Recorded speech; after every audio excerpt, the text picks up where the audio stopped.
নকশা জটিলতার অবসান, চূড়ান্ত অনুমোদন পেল ৬ ও ৭ নম্বর পিলার, কাজে গতি আসার প্রত্যাশা। অনেকগুলো স্প্যান রেডি আছে, বসাতে পারছি না, এখন এই সমস্যাটা কেটে গেছে। খুশি পদ্মার দুপারের মানুষ, অপেক্ষা দ্রুত কাজ শেষ হওয়ার। কাজটা অনেক তাড়াতাড়ি আগাবে এবং আমরা খুব তাড়াতাড়ি ঢাকা যেতে পারবো। স্বপ্নের পদ্মা সেতু আমরা এখন অতি নিকটে। দেখছিলেন প্রধান শিরোনাম। সন্ধ্যার সময়ের সঙ্গে আছি আমি পারমিতা হিম এবং আমি শিরিন আক্তার। এবার অন্যান্য শীর্ষ সংবাদ। শুভেচ্ছা বিনিময় না সংলাপ এখনও স্পষ্ট করতে পারেনি সরকারি দল। ওবায়দুল কাদের সংলাপের পর শুভেচ্ছা বিনিময় বললেও এইচ.টি. ইমাম বললেন সংলাপ। সংলাপের নামে দ্বিমুখী আচরণ করছে আওয়ামী লীগ, বললেন মির্জা ফখরুল। যে কোনো ধরনের আলোচনার আগে শর্ত জুড়ে দিলেন ক্ষমা চাওয়ার। ট্রাফিক নিয়ন্ত্রণে সিগন্যাল বাতি থাকলেও রাজধানীতে ১.৫ দশকেও কার্যকর হয়নি। পুলিশ সিটি কর্পোরেশনের পাল্টাপাল্টি অভিযোগ, শৃঙ্খলা ফেরাতে ট্রাফিক পক্ষ শুরু।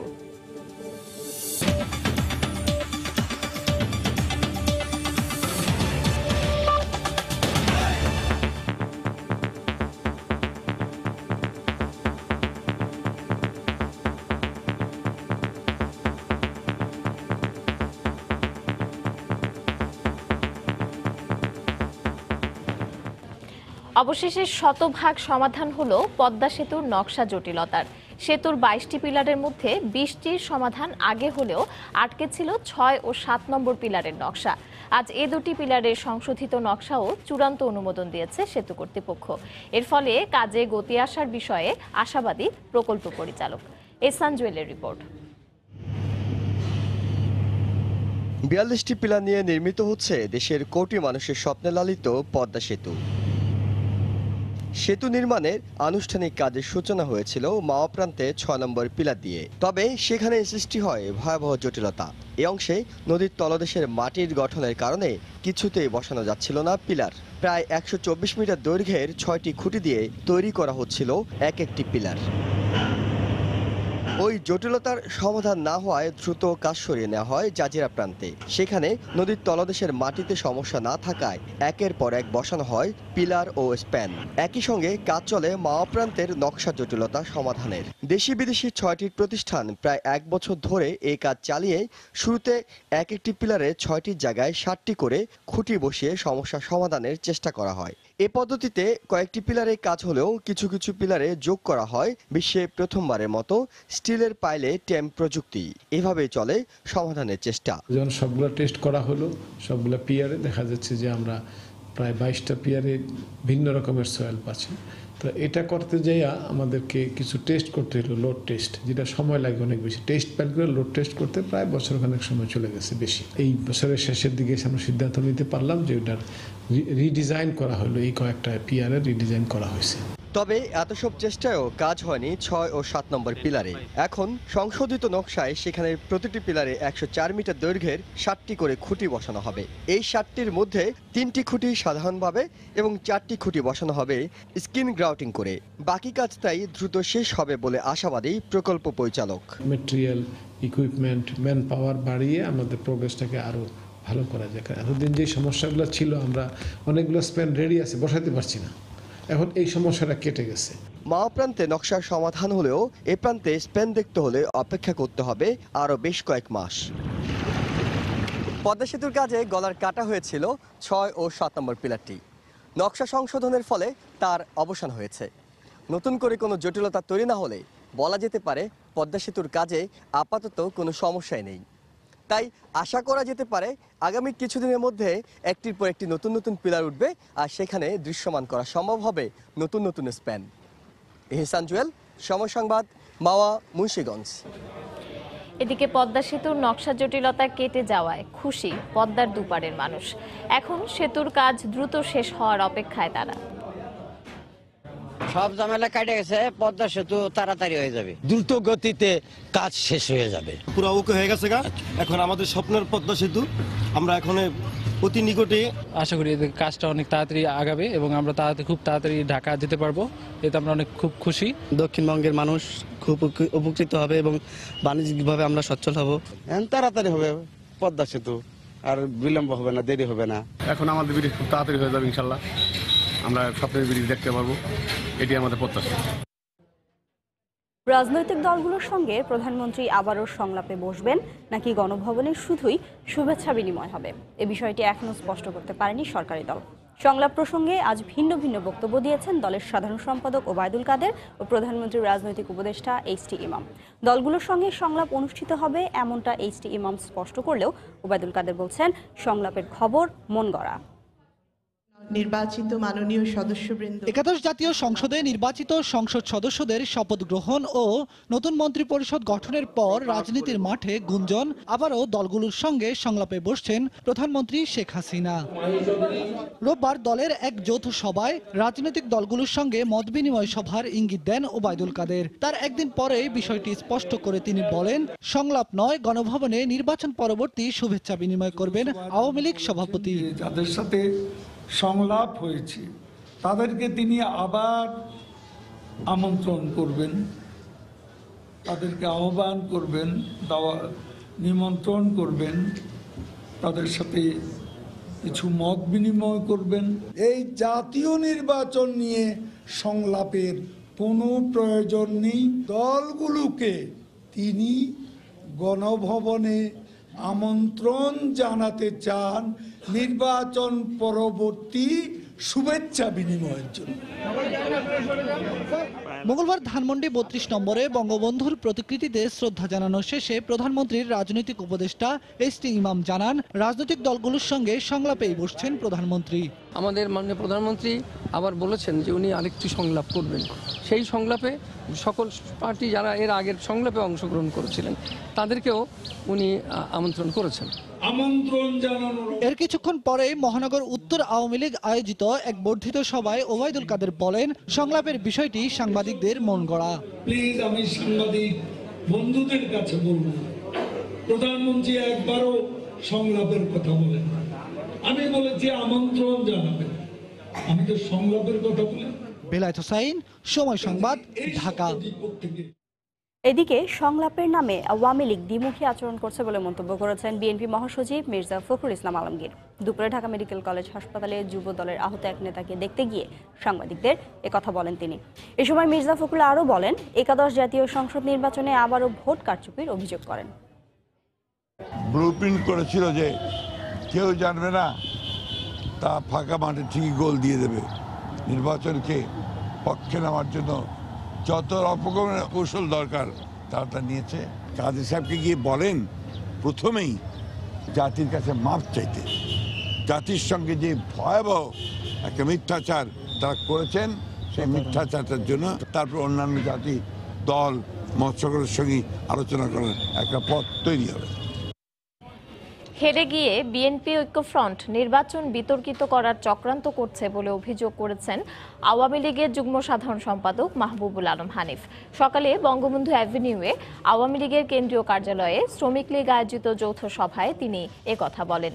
যুদ্ধাপরাধী, দুর্নীতিবাজ ও সন্ত্রাসীদের নিয়ে মাঠে নামায় নির্বাচনী ঐক্যফ্রন্টের পরাজয় হয়েছে বলেও মন্তব্য করেন তিনি।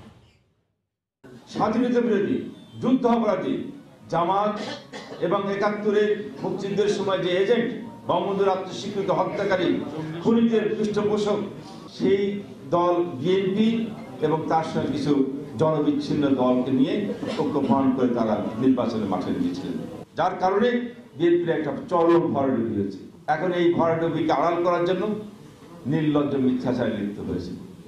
নির্বাচনকে এখন প্রশ্নিত করার জন্য নানান কল্পকাহিনী বানাচ্ছেন। জোটগতভাবে নয়, আগামী উপজেলা নির্বাচনে আওয়ামী লীগ দলগতভাবে অংশ নেবে বলে জানিয়েছেন আওয়ামী লীগের সাধারণ সম্পাদক ওবায়দুল কাদের। সকালে ধানমন্ডিতে ১৯ জানুয়ারির বিজয় সমাবেশ উপলক্ষে আয়োজিত কর্মী সভায় বক্তব্য রাখেন তিনি। উপজেলা নির্বাচন আগামী মাসে নির্বাচন কমিশন শিডিউল ডিক্লেয়ার করবে। উপজেলা নির্বাচন স্থানীয় সরকার নির্বাচন, স্থানীয় সরকার নির্বাচন আমরা দলীয়ভাবে করি। এখানে জোটগতভাবে স্থানীয় সরকার নির্বাচন আমরা কখনো করিনি। এমনকি সিটি কর্পোরেশন নির্বাচনও আমরা দলীয়ভাবে করেছি। একাদশ জাতীয় সংসদের সংরক্ষিত নারী আসনের জন্য আওয়ামী লীগের মনোনয়ন ফর্ম বিক্রি শুরু হয়েছে। সকাল 10টায় ধানমন্ডিতে আওয়ামী লীগ সভাপতির কার্যালয়ে মনোনয়ন ফর্ম বিক্রির উদ্বোধন করেন দলের সাধারণ সম্পাদক ওবায়দুল কাদের। ফর্ম কিনতে সকাল থেকেই ভিড় করেন মনোনয়ন প্রত্যাশীরা। প্রতিটি মনোনয়ন ফর্ম বিক্রি হচ্ছে 30,000 টাকায়। একাদশ জাতীয় সংসদ নির্বাচনে আওয়ামী লীগ 257টি আসনে জয় পেয়েছে। সে হিসেবে দলটি 50টি সংরক্ষিত নারী আসনের মধ্যে 43টি আসন পাবে। আগামী দুদিন ফর্ম বিক্রি কার্যক্রম চলবে, আর জমা দিতে হবে 18 জানুয়ারির মধ্যে।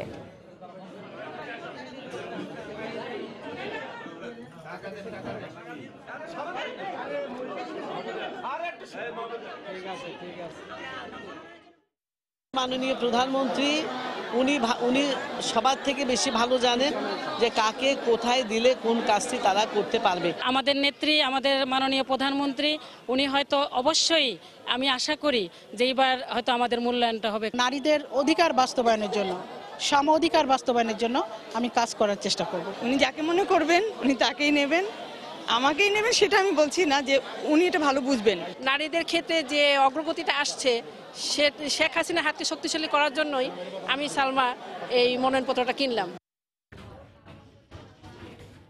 সন্ধ্যার সময় আরও থাকছে। প্রধানমন্ত্রী ও বিভিন্ন সরকারি কর্মকর্তার সই জালিয়াতির অভিযোগে রাজধানী থেকে গ্রেপ্তার 6 মোটা অঙ্কের টাকা হাতিয়ে নিত চক্রটি। ব্রিফিংয়ে সিআইডি।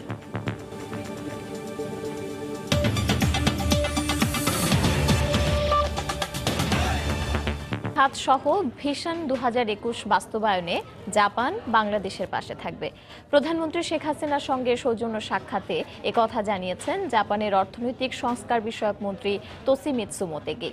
সকালে প্রধানমন্ত্রীর কার্যালয়ে সাক্ষাৎ করেন তিনি। এ সময় বাংলাদেশ ও জাপানের দীর্ঘদিনের বন্ধুত্বপূর্ণ সম্পর্কের কথা উল্লেখ করে ভবিষ্যতে দুদেশের অর্থনৈতিক ও উন্নয়ন সহযোগিতা আরও বাড়বে বলে আশাবাদ ব্যক্ত করেন জাপানি মন্ত্রী। এরপর বাংলাদেশে নিযুক্ত নেপালের রাষ্ট্রদূত চোপলাল ভুসাল প্রধানমন্ত্রীর সঙ্গে বিদায়ী সাক্ষাৎ করেন। দায়িত্ব পালনকালে সহযোগিতার জন্য প্রধানমন্ত্রীকে ধন্যবাদ জানান রাষ্ট্রদূত।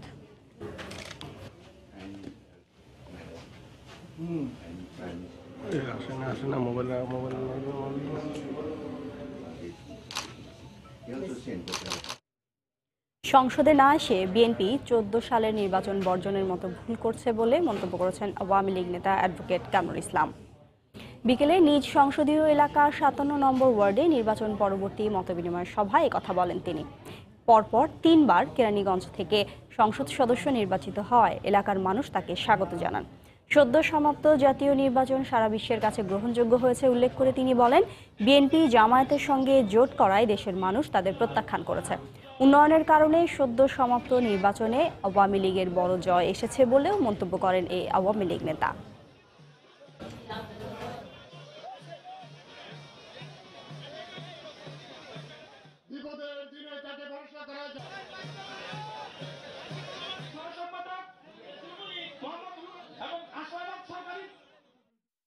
যারা আজকে নির্বাচনকে নিয়ে বিতর্ক করার সৃষ্টি করে, প্রশ্নবিদ্ধ করার চেষ্টা করে, তাদেরকে বলতে চাই, 70 নির্বাচনের কথা স্মরণ করুন। মাত্র 2টি আসন নেই, তখন ওই পাকিস্তান পন্থীরা সন্তুষ্ট ছিলেন। আপনারা আজকে 7টি আসন পেয়েছেন। ওই ফারাকটা 70 নির্বাচনের কথা চিন্তা করলে আপনার এই গণজোয়ারের অর্থ আপনারা বুঝতে পারবেন। কাজে এখানে এই প্রস্তাবিত নির্বাচনকে প্রস্তাবিত করার যারা চেষ্টা করছেন তারা ভুল করছেন। বিএনপি 2014 সালের নির্বাচনে অংশগ্রহণ না করে যে ভুলটা করেছিল, আবার এইবার নির্বাচনকে প্রস্তাবিত করার চেষ্টা করে সংসদে না আসার বায়না ধরে আবার আরেকটি ভুল তারা করছেন। একাদশ জাতীয় সংসদ নির্বাচন অংশগ্রহণমূলক হয়েছে বলে টিআইবির পর্যবেক্ষণে উঠে এসেছে। সকালে রাজধানীর ধানমন্ডিতে সংবাদ সম্মেলন করে একাদশ জাতীয় সংসদ নির্বাচন প্রক্রিয়া পর্যালোচনা শীর্ষক প্রতিবেদন প্রকাশ করে সংস্থাটি। তবে নির্বাচন ঘিরে যেসব অভিযোগ উঠেছে সেগুলোর বিচার বিভাগীয় তদন্তের দাবি জানানো হয় সংবাদ সম্মেলনে। যদিও অংশগ্রহণমূলক নির্বাচন হয়েছে এই অর্থে যে সব রাজনৈতিক দল নির্বাচনে অংশগ্রহণ করেছেন, তবে এটিকে আংশিক অংশগ্রহণমূলক বলা যেতে পারে। তার কারণ হচ্ছে যে প্রার্থিতা ছিল সবগুলো দলের, কিন্তু সবগুলো দলের সমান প্রচারণা ছিল না। বিশেষ করে ভোটারদেরও সমান, তাদের অধিকার অনুযায়ী, তাদের প্রত্যাশা অনুযায়ী ভোট দেওয়ার মতো সমান সুযোগ ছিল না। সেই জায়গা থেকে এইটুকুন আমরা বলতে চাই যে যেভাবে এবারকার নির্বাচনটা পরিচালিত হয়েছে, সেটার ভিতর প্রচুর ত্রুটি ছিল। আমি আশা করব যে নির্বাচন কমিশন এই ত্রুটিগুলি যে প্রশ্ন উঠে যে অভিযোগ এসেছে কিংবা যে প্রশ্নগুলি এসেছে সেটা গুরুত্ব সহকারে দেখবেন, দেখে সেই ত্রুটিগুলি যাতে পুনরাবৃত্তি না হয় সেটার চেষ্টা করবেন। এদিকে নির্বাচনের কোনো ত্রুটি থাকলে নির্বাচন কমিশন সে ব্যাপারে পদক্ষেপ নেবে বলে জানিয়েছেন আওয়ামী লীগের যুগ্ম সাধারণ সম্পাদক মাহবুব আলম হানিফ। বিকেলে ধানমন্ডিতে দলের সভাপতির কার্যালয়ে টিআইবির বক্তব্যের প্রতিক্রিয়ায় কথা বলেন তিনি। নির্বাচনের ত্রুটি আছে ঢালাও এই ধরনের মন্তব্যের কোনো যৌক্তিকতা নেই। আর নির্বাচনের কোনো ত্রুটি ছিল কিনা সেটা নির্বাচন কমিশন ভালো বলতে পারবেন। আমরা মনে করি যে নির্বাচন স্বতঃস্ফূর্তভাবে হয়েছে, জনগণ নির্বাচনে অংশ নিয়েছেন। আগামী নির্বাচন এর চেয়ে আরো ভালোভাবে করা যায় কিনা সেটা নির্বাচন কমিশন ভেবে দেখতে পারেন। এটা আমরা সবসময় চাই যে জনগণের উৎসবমুখর পরিবেশে, শান্তিপূর্ণ পরিবেশে নির্বাচন হোক, সেটা এবার হয়েছে। দেশের সব অনলাইন পত্রিকা ও টেলিভিশন নীতিমালার আওতায় আনা হবে বলে জানিয়েছেন তথ্যমন্ত্রী ডক্টর হাসান মাহমুদ। সকালে চট্টগ্রাম সার্কিট হাউসে সাংবাদিকদের সঙ্গে মতবিনিময় সভায় তিনি কথা বলেন। এ সময় দ্রুততম সময়ের মধ্যে সংবাদপত্রের নবম ওয়েজ বোর্ড বাস্তবায়নের আশ্বাস দেন তথ্যমন্ত্রী। বাংলাদেশে শুধু নয়, সমগ্র পৃথিবীতে অনলাইন মিডিয়ার ব্যাপক বিস্তৃতি ঘটেছে। এই বিস্তৃতি বন্ধ করা সঠিক নয়। অনলাইনে যখন রেজিস্ট্রেশনের ব্যবস্থা হবে নীতিমালার ভিত্তিতে, তখন এই যে V4 অনলাইন এগুলো বন্ধ হয়ে যাবে। অনলাইন টেলিভিশনেরও অনুমোদন নেওয়ার একটা ব্যবস্থা আমরা করব। যত দ্রুত সম্ভব নবম ওয়েজ বোর্ডের বাস্তবায়নের লক্ষ্যে কাজ করব। সন্ধ্যার সময় আরো থাকছে। ব্রাহ্মণবাড়িয়ায় গাছের সঙ্গে ধাক্কা লেগে মাইক্রোবাস দুর্ঘটনায় দম্পতি সহ নিহত 5, 4 জন গুরুতর অবস্থায় হাসপাতালে ভর্তি।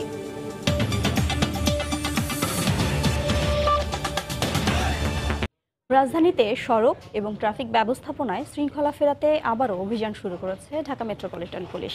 ট্রাফিক শৃঙ্খলা পক্ষ নামের এই অভিযান চলবে 31শে জানুয়ারি পর্যন্ত। এতে জনসাধারণকে ট্রাফিক আইন মেনে চলতে পরামর্শ দেওয়ার পাশাপাশি কর্তব্যরত ট্রাফিক সদস্যরা যানবাহনের কাগজপত্র পরীক্ষা করেন। মঙ্গলবার সকাল থেকে শুরু হওয়া ট্রাফিক শৃঙ্খলা পক্ষের অভিযানে রাজধানীর শাহবাগ, বাংলা মোটর, ফার্মগেট, বিজয় সরণি সহ বিভিন্ন এলাকায় কর্তব্যরত ট্রাফিক সদস্যরা যানবাহনের কাগজপত্র পরীক্ষা করেন। এ সময় ট্রাফিক আইন অমান্য করায় মামলা দেওয়া হয় বেশ কয়েকটি গণপরিবহনকে। এছাড়া পথচারীদের জেব্রা ক্রসিং মেনে রাস্তা পারাপার, ফুটপাত এবং ওভারব্রিজ ব্যবহারে উৎসাহিত করা হয়। ট্রাফিক বিভাগকে এ কাজে সহায়তা করে রেড ক্রিসেন্ট, রোভার স্কাউট সহ স্বেচ্ছাসেবী বিভিন্ন সংগঠনের সদস্যরা। আইনগুলো একটু কঠোর হওয়া প্রয়োজন, কারণ আমাদের কিছু আইন আছে যেগুলো খুব ব্যবহার হয় না, এগুলো মানুষকে সচেতন করতে হবে। ট্রাফিক সিগন্যাল মানছে না, জেব্রা ক্রসিং বা ফুটওভার ব্রিজ ব্যবহার করছে না। আমরা চাচ্ছি যে তারা ফুটওভার ব্রিজ, জেব্রা ক্রসিং ব্যবহার করুক। দুপুরে ট্রাফিক শৃঙ্খলা পক্ষ উদ্বোধন করে স্বরাষ্ট্রমন্ত্রী বলেন, ঢাকাবাসী যাতে ট্রাফিক আইন মেনে চলেন সেজন্য সচেতনতামূলক প্রচারণা চালানো হবে এই কার্যক্রমে। সবাই যেন ট্রাফিক আইনটা মেনে চলেন, সবাই যেন তাদের নিকটস্থ ফুট ওভার ব্রিজটা কিংবা আন্ডারপাসটা ইউজ করেন, যত্রতত্র গাড়ি পার্কিং না করেন।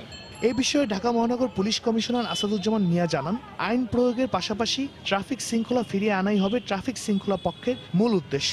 খুব শীঘ্রই ফুটপাত হকারমুক্ত করতে অভিযান চালানো হবে বলেও জানান তিনি।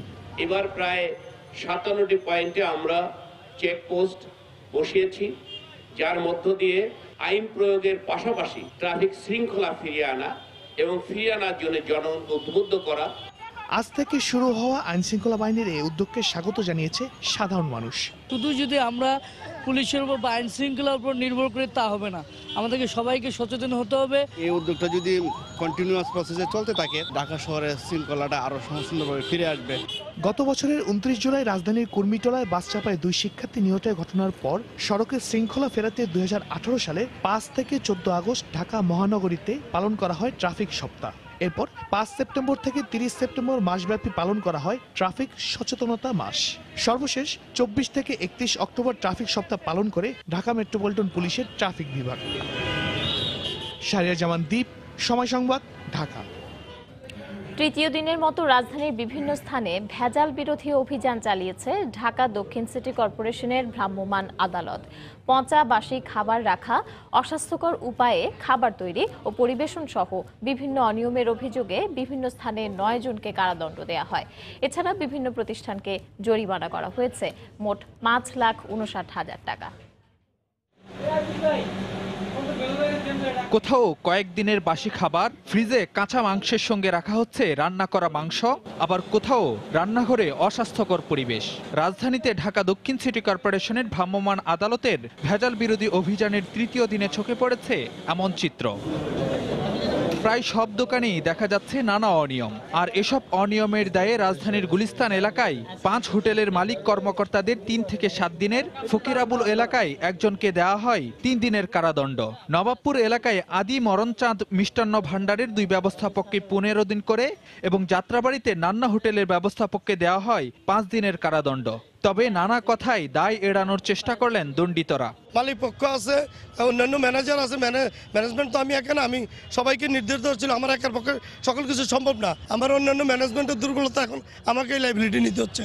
এদিকে অস্বাস্থ্যকর উপায়ে খাবার তৈরি, লেবেলবিহীন খাবার বিক্রি সহ বিভিন্ন অভিযোগে বেশ কয়েকটি প্রতিষ্ঠানকে মোট 5,59,000 টাকা জরিমানা করে ভ্রাম্যমাণ আদালত, যার মধ্যে গুলিস্তান এলাকায় হাজি বিরিয়ানিকে 1,65,000 টাকা, পেনাং রেস্টুরেন্টকে 1 লাখ টাকা, নবাবপুর এলাকায় গোলাপ শাহ বেকারিকে 1 লাখ টাকা জরিমানা করা হয়। দীর্ঘদিনের খাবার, পচা খাবার এবং গন্ধযুক্ত খাবার এবং ক্ষেত্র বিশেষে আপনার ছত্রাক পড়ে থাকা খাবার দেখা যাচ্ছে, এগুলা জনস্বাস্থ্যের জন্য হুমকি স্বরূপ। সেক্ষেত্রে কারাদণ্ড প্রদান করেছে এবং ক্ষেত্র বিশেষে অর্থদণ্ড প্রদান করেছে। ঢাকা দক্ষিণ সিটি কর্পোরেশনের ভেজাল বিরোধী অভিযান চলবে আরও 4 দিন। ফারুক ভূঁইয়া, রবিন, সময় সংবাদ, ঢাকা। প্রধানমন্ত্রী, দুদক চেয়ারম্যান, এনবিআর ও এনএসআই প্রধান সহ বিভিন্ন উচ্চপদস্থ সরকারি কর্মকর্তার নাম ব্যবহার করে প্রতারণার অভিযোগে রাজধানীর পল্লবী থেকে 6 জনকে গ্রেপ্তার করেছে সিআইডি। তাদের কাছ থেকে প্রধানমন্ত্রীর জাল স্বাক্ষর সম্বলিত প্যাড উদ্ধার করা হয়। দুপুরে সিআইডি কার্যালয়ে সংবাদ সম্মেলনে জানানো হয়, এই চক্রটি প্রধানমন্ত্রী সহ বিভিন্ন কর্মকর্তার স্বাক্ষর জাল করে প্রতারণা করে আসছিল। বিশেষ করে ব্যাংকে কারো মোটা অঙ্কের টাকা আটকে থাকলে তা উদ্ধার করে দেয়া, বিভিন্ন মসজিদ মাদ্রাসার জন্য প্রধানমন্ত্রীর কার্যালয় থেকে অনুদান এনে দেওয়ার কথা বলে টাকা হাতিয়ে নিত। সিআইডি জানায়, প্রতারণার মাধ্যমে এখন 42 লাখ টাকা আত্মসাতের প্রমাণ পেয়েছেন তারা। এ ঘটনায় পল্লবী থানায় প্রতারণার মামলা করা হয়েছে।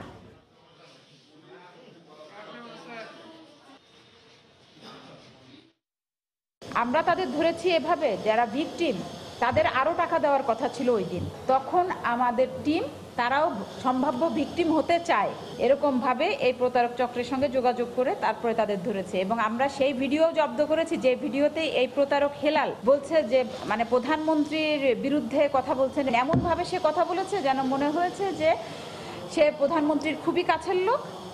এভাবে সে প্রধানমন্ত্রীর সম্মান মর্যাদা হানি করার কাজেও লিপ্ত ছিল।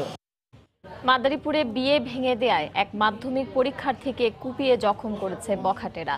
গুরুতর আহত অবস্থায় তাকে হাসপাতালে ভর্তি করা হয়েছে। এ ঘটনায় জড়িতদের কঠোর শাস্তির দাবি জানিয়েছেন স্বজন ও সহপাঠীরা। অভিযোগ খতিয়ে দেখে ব্যবস্থা নেওয়ার আশ্বাস দিয়েছে পুলিশ। প্রেমের প্রস্তাব প্রত্যাখ্যান করায় হামলার শিকার হয়ে হাসপাতালে কাতরাচ্ছে মাদারীপুরের এই শিক্ষার্থী। পুলিশ জানায়, 1 বছর আগে কালকিনি উপজেলার সাহেবরামপুর এলাকার রোমন আকনের সঙ্গে বিয়ে ঠিক হয় ওই শিক্ষার্থীর। কিন্তু পারিবারিক কারণে বিয়ে ভেঙে যাওয়ার পর বিষয়টি মেনে নিতে পারেনি রোমনের ছোট ভাই শামুন। তখন থেকেই স্কুলে যাওয়ার পথে প্রায়ই ওই ছাত্রীকে উত্ত্যক্ত করার পাশাপাশি প্রেমের প্রস্তাব দিয়ে আসছিল শামুন। কিন্তু এতে রাজি না হওয়ায় আরও ক্ষিপ্ত হয়ে ওঠে সে। এরই ধারাবাহিকতায় মঙ্গলবার সকালে স্কুলে যাওয়ার পথে ছাত্রীর ওপর দলবল নিয়ে হামলা চালায় শামুন। এ সময় ধারালো অস্ত্র দিয়ে মাথায় ও পেটে আঘাত করে পালিয়ে যায় তারা। আহত অবস্থায় তাকে উদ্ধার করে উপজেলা স্বাস্থ্য কমপ্লেক্সে ভর্তি করেন স্থানীয়রা। মাথার যখন বাড়ি দিছি, বাড়িতে চাচার সামনে আগাইতেছে, চাচারে কয় এদিকে আগাবি না, এদিকে আগাবি না, এদিকে আগাবি না, আরে কয় হে আবার করছি কি ওখান থেকে মানুষ বলছে তোরা কে এরকম আসছিস, একটা মেয়েরে মারিয়া লাইতেছে। হয়তো কোনো ভারী কিছু দিয়ে ওর মাথায় আঘাত করা হয়েছে, মেবি ওরকম একটা আমরা আঘাত পেয়েছি। ওখানে আমাদের সেলাই লেগেছে, আর মুখে ম্যাক্সিলারি বোনের পাশে ওখানে একটু অ্যাব্রেশন আছে। এ ঘটনার তীব্র প্রতিবাদ জানিয়ে সুষ্ঠু বিচার দাবি করেছেন আহত শিক্ষার্থীর সহপাঠীরা। তার যেরকম নৃশংসভাবে যেরকম করছে তার বিচার চাই। কঠিন থেকে কঠিনতম শাস্তি হয়, যাতে আর কোনো ছেলে এইসব দেখে দেন আর কিছু না করতে পারে। বিষয়টি খতিয়ে দেখে ব্যবস্থা নেওয়ার আশ্বাস দিয়েছে পুলিশ। লিখিত বিষয়ে মামলা দিলে আমরা প্রয়োজনীয় আইনগত ব্যবস্থা নিতে পারবো। যারা এই ঘটনার সাথে জড়িত তাদেরকে আমরা আইনের আওতায় আনতে পারবো। আহত শিক্ষার্থী কালকিনি পাইলট বালিকা উচ্চ বিদ্যালয়ে এ বছরের মাধ্যমিক পরীক্ষার্থী। সময় সংবাদ, মাদারীপুর। ব্রাহ্মণবাড়িয়ায় গাছের সঙ্গে ধাক্কা লেগে বরযাত্রীবাহী মাইক্রোবাস দুর্ঘটনায় 5 জন নিহত হয়েছেন। এ ঘটনায় আহত হয়েছেন আরও 4 জন। দুপুরে ঢাকা সিলেট মহাসড়কের বিজয়নগর উপজেলার বীরপাশায় এ দুর্ঘটনা ঘটে। ইসলামপুর পুলিশ ফাঁড়ির পরিদর্শক জানান, ব্রাহ্মণবাড়িয়া থেকে সিলেটগামী একটি মাইক্রোবাস বিজয়নগর উপজেলার বীরপাশায় পৌঁছালে চালক নিয়ন্ত্রণ হারিয়ে ফেলেন। এ সময় মাইক্রোবাসটি সড়কের পাশে গাছের সঙ্গে সজোরে ধাক্কা লাগে। এতে ঘটনাস্থলেই এক দম্পতি সহ 5 জন মারা যান। গুরুতর আহত হন মাইক্রোবাসে থাকা অপর 4 জন। আহতদের হবিগঞ্জের মাধবপুর উপজেলা স্বাস্থ্য কমপ্লেক্সে পাঠানো হয়েছে।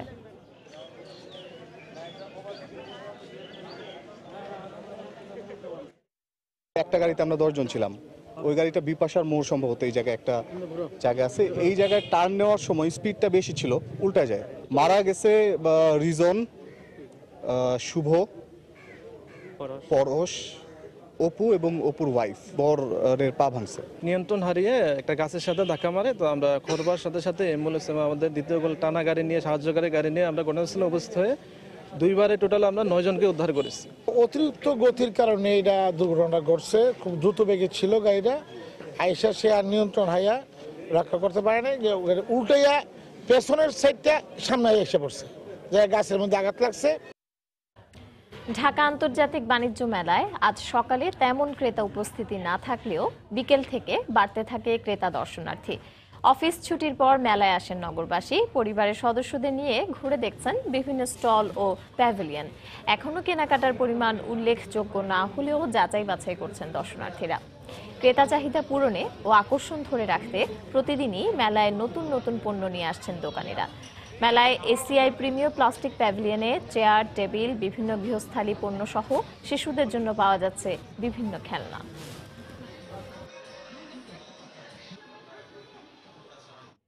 28 ফেব্রুয়ারি থেকে শুরু হচ্ছে এশিয়ার সবচেয়ে মর্যাদাপূর্ণ আলোকচিত্র উৎসব ছবি মেলার 10ম আয়োজন। রাজধানীর পান্থপথে দৃক গ্যালারিতে আয়োজিত এক সংবাদ সম্মেলনে উৎসবের বিভিন্ন কর্মসূচি তুলে ধরেন উৎসব পরিচালক শহীদুল আলম। নানা কর্মকাণ্ডের মধ্য দিয়ে এবারে উৎসব চলবে 9 মার্চ পর্যন্ত। দৃক পিকচার লাইব্রেরি ও পাঠশালা সাউথ এশিয়ান মিডিয়া ইনস্টিটিউটের আয়োজনে 2000 সাল থেকে অনুষ্ঠিত হচ্ছে এই উৎসব। এবার উৎসবের উপদেষ্টা পরিষদের মধ্যে আছেন ভারতীয় অর্থনীতিবিদ ও নোবেল পুরস্কার বিজয়ী অমর্ত্য সেন, বাংলাদেশ ব্যাংকের সাবেক গভর্নর খন্দকার ইব্রাহিম খালেদ সহ অনেক গুণী ব্যক্তি। 10ম ছবি মেলার মূল প্রতিপাদ্য স্থান। এবারের আয়োজনে স্থান পেয়েছে বিশ্বের 20টি দেশের 35 জন শিল্পীর আলোকচিত্র।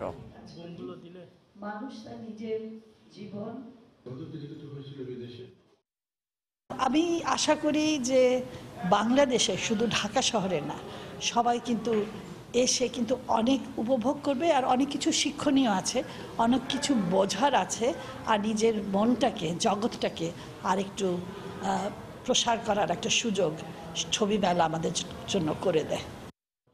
এ পর্যায়ে শীর্ষ সংবাদ জানিয়ে দিচ্ছি আরেকবার। পদ্মা সেতুর নকশা জটিলতার অবসান, চূড়ান্ত অনুমোদন পেল 6 ও 7 নম্বর পিলার। কাজে গতি আসার প্রত্যাশা, খুশি পদ্মার দুপারের মানুষ, অপেক্ষা দ্রুত কাজ শেষ হওয়ার। শুভেচ্ছা বিনিময় না সংলাপ, এখনো স্পষ্ট করতে পারেনি সরকারি দল। ওবায়দুল কাদের সংলাপের পর শুভেচ্ছা বিনিময় বললেও এইচটি ইমাম বললেন সংলাপ। সংলাপের নামে দ্বিমুখী আচরণ করছে আওয়ামী লীগ, বললেন মির্জা ফখরুল। যে কোনো ধরনের আলোচনার আগে শর্ত জুড়ে দিলেন ক্ষমা চাওয়ার। ট্রাফিক নিয়ন্ত্রণে সিগন্যাল বাতি থাকলেও রাজধানীতে 1.5 দশকেও কার্যকর হয়নি। পুলিশ, সিটি কর্পোরেশন পাল্টাপাল্টি অভিযোগ। শৃঙ্খলা ফেরাতে ট্রাফিক পক্ষ শুরু। এবং বিয়ে ভেঙে দেয় মাদারীপুরে বখাটেদের হামলায় মাধ্যমিক পরীক্ষার্থী গুরুতর আহত, বিচার দাবি সহপাঠী ও স্বজনদের। এই ছিল সন্ধ্যার সময়। আপনার মোবাইলে সময় সংবাদ দেখতেও সব খবর পেতে ডাউনলোড করুন সময় অ্যাপ। সঙ্গে থাকুন সময়।